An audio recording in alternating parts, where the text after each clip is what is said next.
Assalamualaikum warahmatullahi wabarakatuh. Selamat pagi anak-anak kelas 9. Semoga senantiasa kita semua dalam lindungan Allah Subhanahu wa taala. Amin ya rabbal alamin.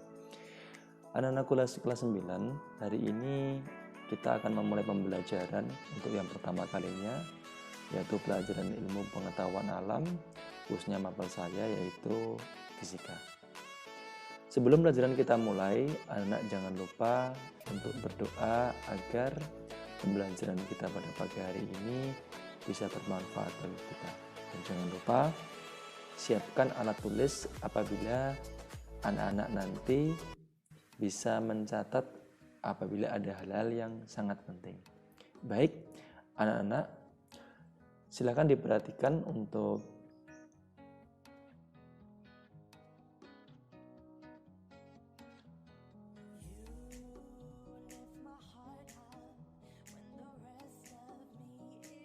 petir secara harfiah adalah salah satu bagian dari yang namanya listrik statis dalam bab kita yang akan kita bahas pada pagi hari ini. Apa itu listrik statis? Listrik statis bisa juga kita kenal dengan namanya listrik yang tidak bisa mengalir. Kalau kita lihat di contoh, ada sebuah penggaris plastik yang setelah digosok-gosokkan di rambut, terlihat penggaris itu bisa menarik serpian-serpian kertas. Bagaimana hal itu bisa terjadi? Ya, untuk menjawabnya maka kita perlu belajar tentang yang namanya atom. Apa itu atom? Ya, sebagian dari kalian pasti bertanya-tanya, apa itu atom? Atom didefinisikan sebagai partikel terkecil dari suatu materi yang sudah tidak bisa dibagi lagi. Jika terlihat ada sebuah zat, maka bagian terkecil dari zat itu dinamakan atom. Di dalam atom terdapat 3 penyusun utama. Yang pertama adalah proton. Yang kedua adalah neutron. Dan yang ketiga adalah elektron. Proton bermuatan positif, sedangkan neutron tidak bermuatan atau netral, sedangkan elektron bermuatan negatif. Susunan partikel pada zat padat kalau kita lihat, satu partikel ketika kita lihat maka di dalamnya ada beberapa partikel penyusun atom. Di tengah ada proton bersama dengan neutron, sedangkan partikel elektron berputar mengelilingi dari partikel proton dan neutron. Gabungan dari partikel proton dan neutron yang berada di tengah adalah inti atom.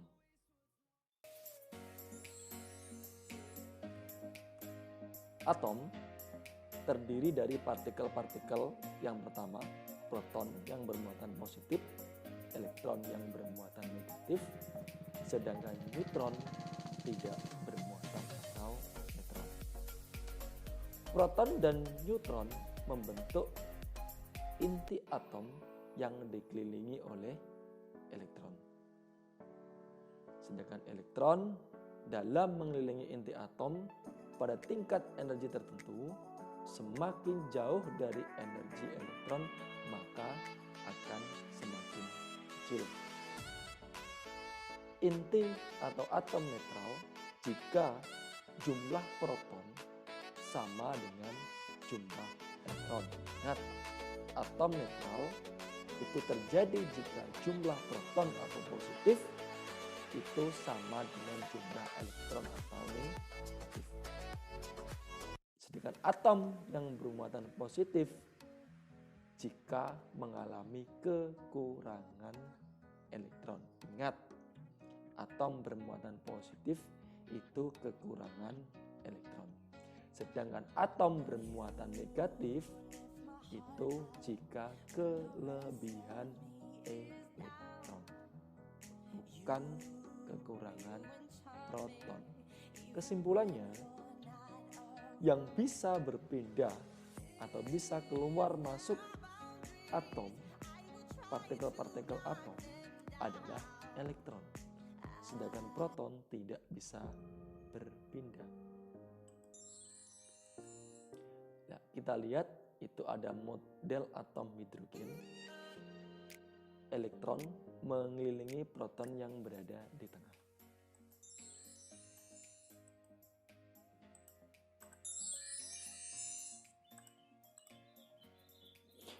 Kesimpulannya adalah, kapankah sebuah atom netral dapat menjadi bermuatan listrik? Yang kedua, ada berapa jenis muatan listrik? Yang pertama, iya. Dan yang kedua, jika atom kehilangan elektron, maka atom tersebut akan kekurangan elektron dan menjadi bermuatan listrik jenis apa? Dan yang terakhir, bila atom menerima elektron, maka atom tersebut akan kelebihan elektron dan menjadi bermuatan jenis apa? Bagaimana anak-anak? Dicatat ya. Nanti hasilnya dikumpulkan atau diserahkan di grup mata pelajaran. Selanjutnya, bagaimana sebuah benda mendapatkan muatan listrik dengan cara menggosok? Suatu contoh, di sini ada kain wol, kemudian ada plastik yang jumlah proton dan elektronnya sama. Berarti ya, dua benda ini dua-duanya adalah bermuatan netral. Tetapi apa yang terjadi jika kain wol digosokkan ke plastik tersebut? Kita lihat. Ya, digosok. Iya. Jika kita lihat muatan di plastik sebelah kiri, elektronnya atau muatan negatifnya lebih banyak daripada muatan positif atau proton. Sedangkan untuk wol, muatan positifnya lebih banyak daripada muatan negatifnya. Berarti kesimpulannya apa? Kesimpulannya adalah plastik yang digosok dengan kain wol, maka plastik akan menjadi bermuatan negatif. Atau positif, negatif ya. Kenapa? Karena elektron dari kain wol akan berpindah ke plastik. Saya ulangi. Wol akan bermuatan positif karena elektron dari wol pindah ke plastik. Sedangkan plastik akan bermuatan negatif karena dia menerima elektron dari wol. Artinya apa? Plastik tersebut menjadi bermuatan negatif karena kelebihan elektron. Dan wol menjadi bermuatan positif karena kekurangan elektron. Bisa dipahami ya?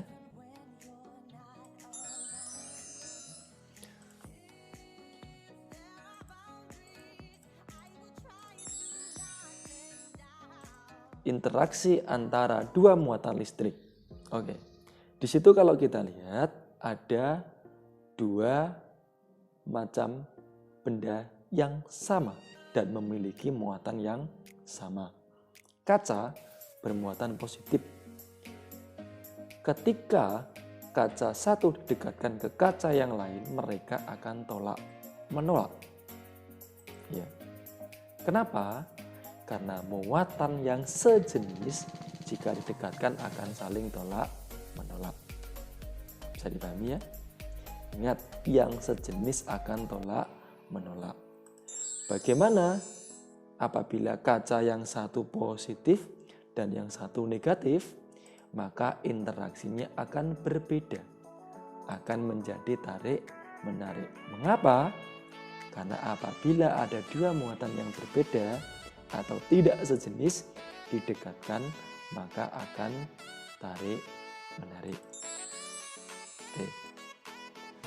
Hukum Coulomb,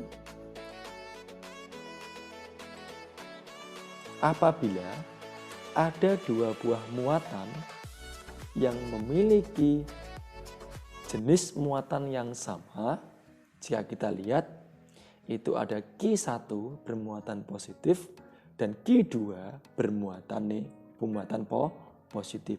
Ketika didekatkan, maka arah gayanya akan berbeda.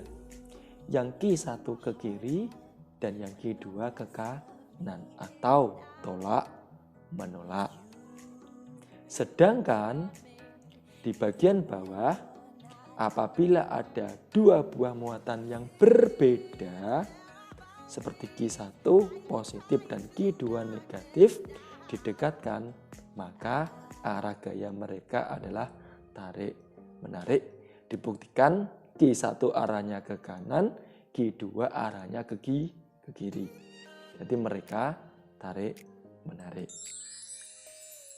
Besar gaya tarik atau tolak atau F sebanding dengan besar muatan masing-masing dan berbanding terbalik dengan kuadrat jarak antara kedua muatan. Dalam rumus, F atau gaya Coulomb adalah gaya tarik atau gaya tolak sama dengan K, yaitu konstanta atau ketetapan, kalikan Q1 dikalikan Q2 per R kuadrat. Artinya F sebanding dengan muatan dan berbanding terbalik dengan kuadrat jarak kedua muatan. Contoh, dua buah benda masing-masing bermuatan listrik 3 mikrocoulomb dan min 2 mikrocoulomb yang terpisah sejauh 10 cm. Bila ketetapan Coulomb atau K sama dengan 9 kali 10 pangkat 9 Newton meter kuadrat per coulomb kuadrat, berapakah besar gaya tarik antara kedua muatan? F sama dengan K kalikan Q1 kalikan Q2 per R kuadrat. Kita masukkan K sama dengan 9 kali 10 pangkat 9 kalikan 3 kali 10 pangkat min 6 kalikan 2 kali 10 pangkat min 6 per 0,01 meter kuadrat. Karena kita ubah satuan besarannya menjadi satuan internasional. F sama dengan 9 kali 10 pangkat 9 kalikan 3 kali 10 pangkat min 6 kalikan 2 kali 10 pangkat min 6 per 0,0001 meter kuadrat, maka hasilnya adalah 540 Newton. Gaya apakah yang terjadi? Tarik atau tolak? Ya, gaya yang terjadi adalah tarik. Kenapa? Karena muatannya Q1 positif, yang Q2 negatif. Ya. Sekian pembelajaran pada pagi hari ini. Silakan diperhatikan untuk tugas yang diberikan di grup mata pelajaran. Cukup sekian dari saya. Assalamualaikum warahmatullahi wabarakatuh.